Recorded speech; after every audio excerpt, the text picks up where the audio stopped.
Šallītē es uzmetu 23 valdziņus ar itāļu uzmetumu, izmantojot adatas 6,5 un pamatrakstu es rādu ar adatām 10, balnīša rakstā 1x1.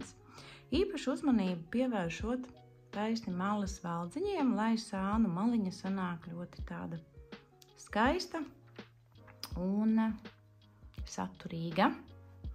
Un kā mēs adam malas valdziņas. Tātad malas valdziņi būs 4, 2 valdziņi adatiņas sākumā un 2 valdziņi adatas beigās. Pārējos visus valdziņus adam pēc raksta. Viens grēlisks, viens labisks, viens grēlisks, viens labisks. Tad labiskajā pusītē mēs izadam malas valdziņus sekojoši. Diegs ir aizmugurē un izadam 2 valdziņus labiski. Rindas sākumā pārējos valdziņus izadam pēc raksta līdz pēdējiem 2 valdziņiem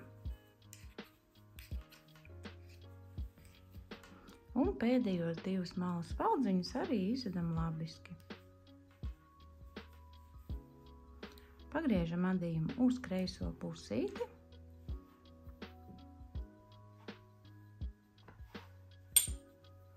Un šo diegu mēs noliekam priekšpusē, tā kā pret sevi. Un šos pirmos 2 valdziņus noceļam neizadot.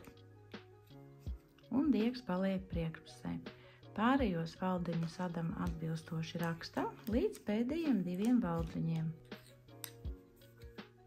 Un šos 2 pēdējos valdziņus arī noceļam, diedziņu atstājot priekšpusītē. Augšāni. Un pagriežam uz labo pusi. Un tā turpinam adīt labajā pusē. Izadam malas valdziņus labiski, kreisajā pusē noceļam neizadot ar diedziņu priekšpusītē.